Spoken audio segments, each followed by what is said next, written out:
Hello everyone, कैसे हैं आप सब। My name is Rahul Kumar और आप मुझे देख रहे हैं केमिस्ट्री द मैजिक चैनल पर। आज का हमारा टॉपिक है Raoult's law.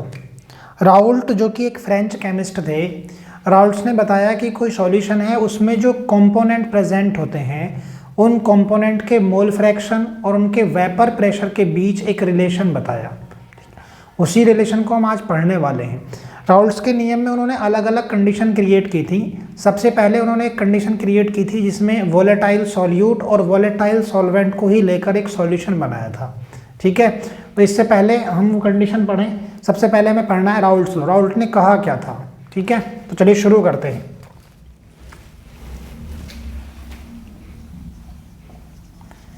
Eight given temperature for a solution of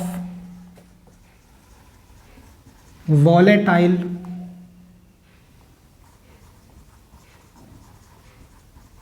liquids, the partial pressure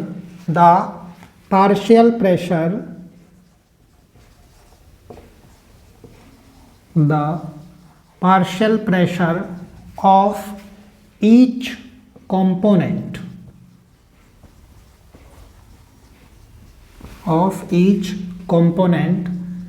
is directly proportional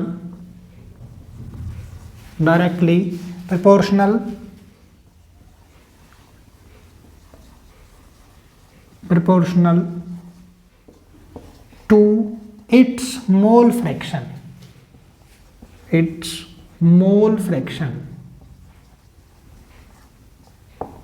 present in solution।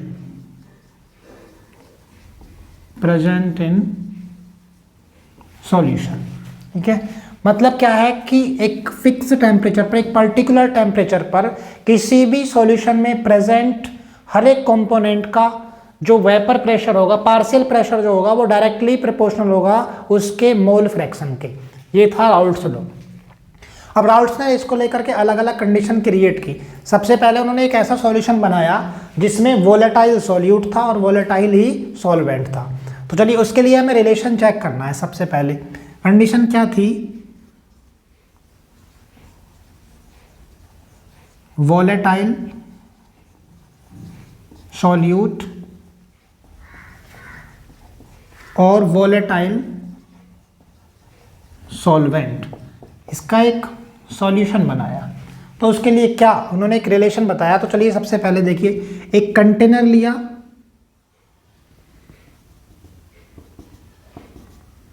उस कंटेनर में एक वोलेटाइल सॉल्यूट लिया जो कि एक ए टाइप का सॉल्यूट था। ठीक है, ये क्या है, और ये इसकी वेपर। ठीक है, और इसकी जो वेपर प्रेशर थी इसको क्या मान लिया, PA0, ये इसकी वेपर प्रेशर। ठीक है, अब एक दूसरे कंटेनर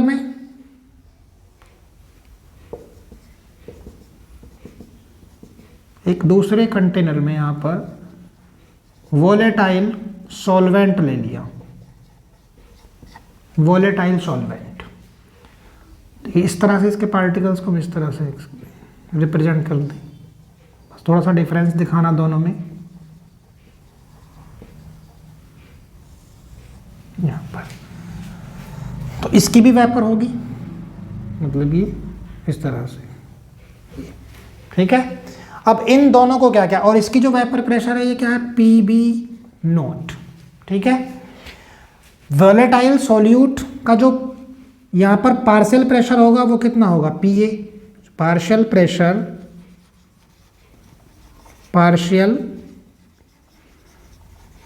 प्रेशर ऑफ सॉल्यूट वो क्या होगा, इसका PA। इसी तरह वोलेटाइल सॉल्वेंट जो है उसका जो पार्शियल प्रेशर होगा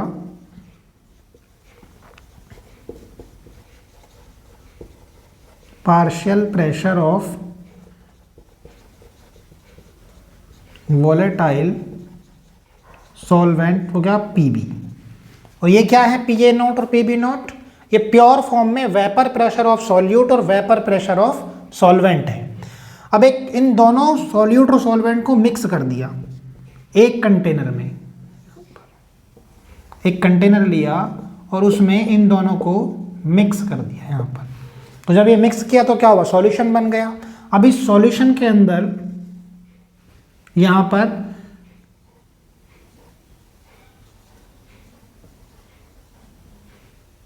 ए के भी पार्टिकल्स होंगे और बी के भी पार्टिकल्स होंगे यहाँ पर, और वेपर भी दोनों की होगी, यहाँ पर दोनों की वेपर प्रेशर होगी। वेपर प्रेशर क्या होगा यहाँ पर, मतलब दोनों सॉल्यूट और सॉल्वेंट दोनों के पार्टिकल्स यहाँ होंगे और दोनों की वेपर भी बनेगी। अब ये क्या है, ये है सॉल्यूशन, सॉल्यूशन। तो इसमें क्या है, ए बी होगा और बी बी, मान लीजिए ये बी और यहाँ पर ये ए, ठीक है। ये दोनों को मिक्स करके सॉल्यूट और सॉल्वेंट दोनों को एक कंटेनर में मिक्स कर दिया और एक सॉल्यूशन बना दिया, ठीक है। तो अब देखो यहाँ पर हुआ क्या, राउल्ट्स लॉ के अकॉर्डिंग क्या होगा यहाँ पर। अब देखो यहाँ आपको एक चीज़ दिखाई दे रही होगी कि ये जो है यहाँ पर कंडीशन कुछ इस तरह से है कि ये वेपर प्रेशर, देखो यहाँ पर मैंने 3 पार्टिकल्स को दिखाया और यहाँ पर क्या है 4, और ये ज़्यादा भी, चलो 5 कर दिए। तो यहाँ पर ये पी बी नोट जो वेपर प्रेशर है वो क्या है, कम है, किससे, पी बी नोट से। आपको ये कंडीशन बना के चलनी है। आप चाहे तो इसका उल्टा भी कर सकते हैं, यहाँ पर P A naught is greater than P B naught है तो आप P B naught is greater than P A naught भी कर सकते हैं, उससे भी सॉल्व कर सकते हैं। मतलब कैलकुलेशन हमें करनी है, बस आप कुछ भी कर सकते हैं। तो सबसे पहले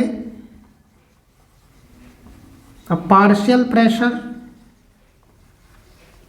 ऑफ सॉल्यूट ए, क्या माना है हमने इसको, पी ए, तो डायरेक्टली प्रोपोर्शनल होगा किसके, उसी के मोल फ्रैक्शन के। यही तो है राउल्ट्स लॉ, यही तो कहता है a partial pressure of each component is directly proportional to its mole fraction, ठीक है, यही तो कहता है राउल्ट्स लॉ। तो यहाँ पर जो सॉल्यूट है हमारे पास ए, उसका पार्शियल प्रेशर क्या होगा, P A is directly proportional to जाई ए। मोल फ्रैक्शन को हम किससे लिखते हैं, जाई से, या फिर एक्स से भी रिप्रेजेंट करते हैं, आप चाहें तो एक्स भी लिख सकते हैं।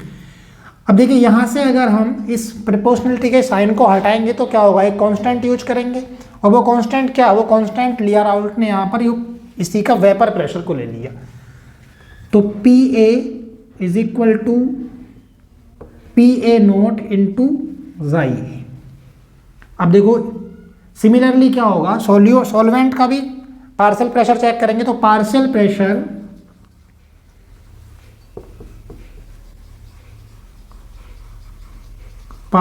प्रेशर ऑफ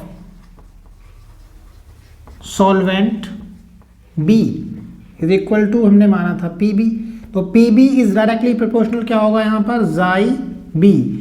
यहाँ से भी साइन को हटाएंगे तो यहाँ भी एक कांस्टेंट आएगा, और वो कांस्टेंट क्या होगा, सॉल्वेंट के लिए जो वेपर प्रेशर है प्योर फॉर्म में, पी बी नोट इंटू जाई बी, ठीक है।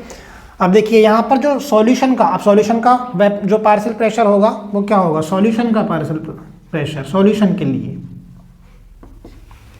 यहाँ पे क्या होगा, देखो डाल्टन का लॉ 11th स्टैंडर्ड में आपने पढ़ा होगा। डाल्टन लॉ क्या कहता है कि जितने भी कंपोनेंट्स होते हैं सॉल्यूशन में, उन सब का जो पार्शियल प्रेशर का सम होता है वही क्या, सॉल्यूशन का प्रेशर होता है। तो यहाँ पर P T is equal to क्या होगा, P A plus P B. अब देखो यहाँ पर P T is equal to, P A की वैल्यू क्या है, पी ए नोट इंटू जाई ए, प्लस पी बी की वैल्यू क्या है, पी बी नोट इंटू जाई बी, ठीक है। अब देखो हमें पता है कि जो पूरा सॉल्यूशन होता है उसका मोल फ्रैक्शन क्या होता है, 1। तो यहाँ पर जाई बी की जगह अगर हम ये भी तो रख सकते हैं 1 माइनस जाई ए, ठीक है। तो यहाँ पर क्या करेंगे, जाई बी की जगह रख देंगे 1 माइनस जाई ए। तो देखो P T equal to P A naught into जाई A plus P B note, और जाई बी की जगह क्या रखेंगे, 1 माइनस जाई ए, ठीक है। सबको समझ आती है ये बात। तो यहाँ पर जो फाइनल इक्वेशन है हमें वो क्या मिलेगा, पी टी इक्वल टू, यहाँ से देखो, अच्छा, पी ए नोट इंटू जाई ए प्लस, देखो पी बी नोट की इसमें मल्टीप्लाई करेंगे 1 में, तो पी बी नोट माइनस फिर क्या है इसमें जाई ए में भी मल्टीप्लाई करेंगे, पी बी नोट इंटू जाई ए।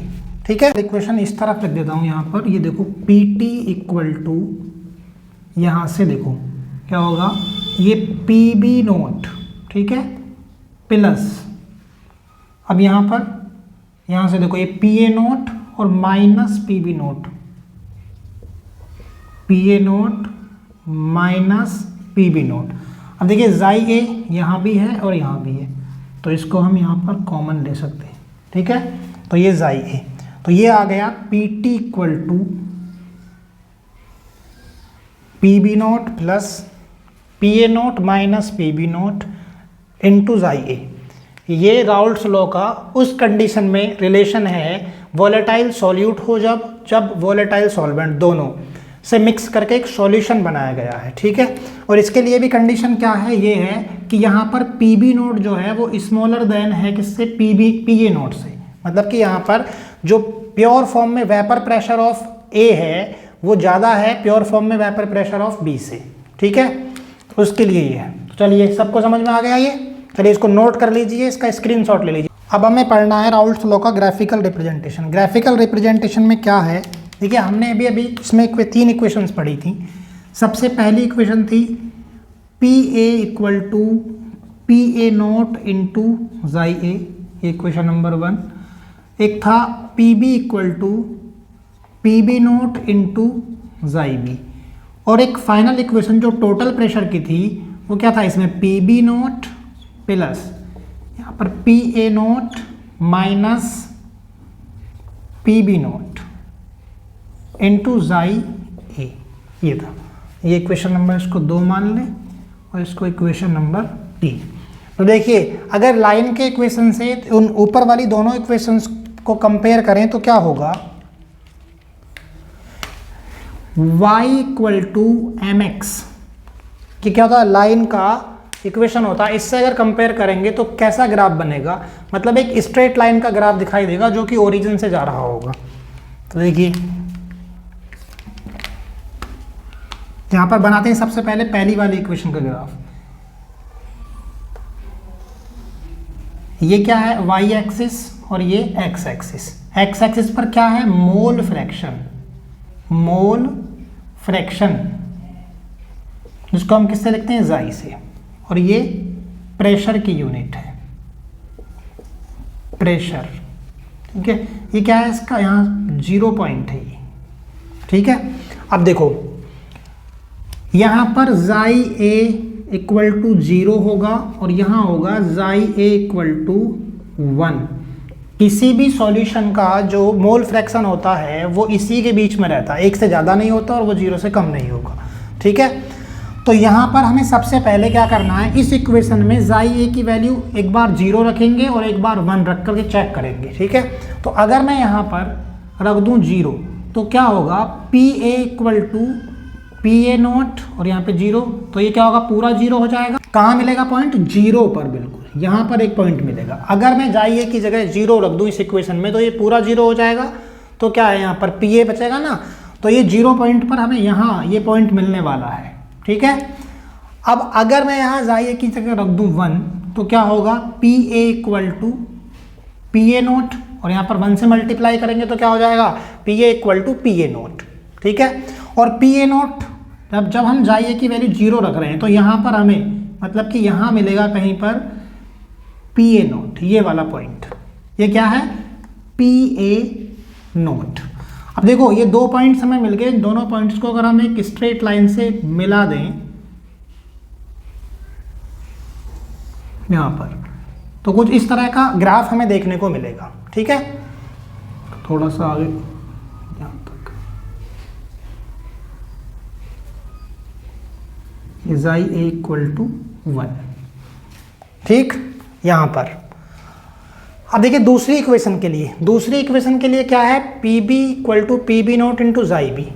तो यहाँ पर जो दूसरी इक्वेशन है उसके लिए अगर देखो यहाँ पर एक लाइन खींच दूँ मैं इस तरफ, जिसको हम क्या है, बी के लिए मान लें। ये क्या है, इसको पी बी अगर मान लें तो यहाँ पर देखो ये क्या होगा, जाई बी इक्वल टू 0 और इस तरफ जाई बी इक्वल टू 1। थोड़ी देर के लिए इस ग्राफ को भूल जाइए जो भी हमने पहले बनाया है। तो यहाँ पर क्या होगा, देखो इसमें भी हम जाई बी की जगह एक बार क्या रख सकते हैं 0 और एक बार 1। तो P B equal to P B nought, अगर हम यहाँ पर 0 रख दें तो क्या होगा, ये पूरा 0 हो जाएगा। मतलब कि हमें यहाँ पर 0 पर एक पॉइंट मिलने वाला है, ये वाला पॉइंट। ठीक, अब देखो क्योंकि जाई बी 0 कहाँ है, यहीं पर तो है, इसी पॉइंट पर, तो यहाँ हमें एक पॉइंट मिलेगा। इसके बाद अगर मैं इस जाई बी की जगह रख दूँ क्या 1, तो पी बी इक्वल टू क्या होगा, पी बी नोट। मतलब कि यहाँ पर हमें इस लाइन पर एक पॉइंट मिलेगा जो कि कहाँ होगा, इससे नीचे रहेगा। अभी इसका रीजन बताता हूँ। यहाँ पर मान लिया ये मिल गया पी बी नोट। हमने जो इक्वेशन सॉल्व किया था, जो रिलेशन निकाला था, उसमें हमने क्या था, हमने एक कंडीशन क्रिएट की थी कि वहाँ पर पी बी नोट जो है वो स्मॉलर देन होगा किससे, पी ए नोट से। तो ये वाला पॉइंट जो है वो हमेशा इससे नीचे लेना पड़ेगा हमें, पी ए नोट से नीचे, क्योंकि पी बी नोट की वैल्यू क्या है, कम है। वेपर प्रेशर जो है प्योर फॉर्म में बी का वो कम है। तो इन दोनों पॉइंट्स को अगर मिला दें तो हमें ये किसका मिल गया, दूसरी इक्वेशन के लिए ग्राफ मिल गया है। ठीक है, सबको समझ में आता है यहाँ तक। अब देखिए तीसरी जो इक्वेशन है, ये P T equal to P B note plus P A note minus P B note into जाई है। इसके लिए ये क्या है equation, P T equal to P B note plus P A note minus P B note into जाई है। Y equal to M X plus C. देखो इससे अगर हम इसका कंपेयर करें तो क्या होगा, देखो जाई ए की जगह यहाँ पर क्या है, इसमें जाई ए है ना, तो जाई ए की जगह एक बार क्या रखें, जाई ए इक्वल टू 0 रख दो और जाई ए इक्वल टू 1 रख के चेक कर लो। तो चलिए सबसे पहले देखते हैं, जाई ए की जगह यहाँ पर 0 रखते हैं। तो P T equal to P B note plus P A note minus P B note, और यहाँ पर रख दिया हमने 0, जाई ए की जगह क्या रख दिया 0। तो क्या होगा, ये पूरा पोर्शन क्या हो गया, 0 हो गया। तो यहाँ से बचा क्या, P T equal to P B note. अब पी बी नोट कहाँ है, पी बी नोट कहाँ है, देखो यहाँ पर है, ये रहा। तो मतलब हमें एक पॉइंट तो मिल गया। जब हमने क्या रखा, जाई ए की वैल्यू 0 रखी, तो 0 रखने पर हमें ये पॉइंट मिलेगा, मतलब यहाँ पर इसी एक्सिस पर। ठीक है, अब उसके बाद देखो यहाँ पर रखते हैं जाई ए इक्वल टू 1। तो देखिए P T equal to P B note plus P A note minus P B note, और यहाँ पर जाई ए की जगह हमने रख दिया 1। तो क्या होगा, देखो ये प्लस का पी बी नोट है, ये माइनस का पी बी नोट है, ये आपस में कैंसिल हो जाएंगे। और देखो यहाँ क्या मिलेगा, P T equal to P A note.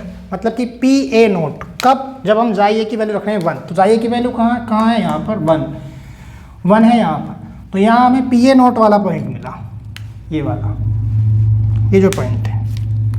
इन दोनों पॉइंट्स को अगर हम आपस में मिला दें तो क्या होगा, यहाँ पर हमें टोटल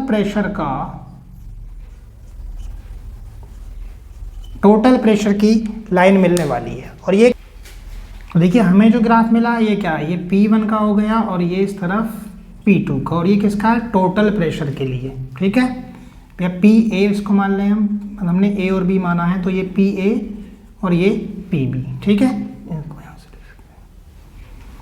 सबको समझ में आ गया है। जिनको समझ नहीं आया हो वो क्या करेंगे, यहाँ बार वीडियो को फिर से देखेंगे, लेकिन इसको समझना बहुत ज़रूरी है क्योंकि ये हम आगे भी पढ़ने वाले हैं। ठीक है, तो चलिए इसका स्क्रीनशॉट ले लीजिए।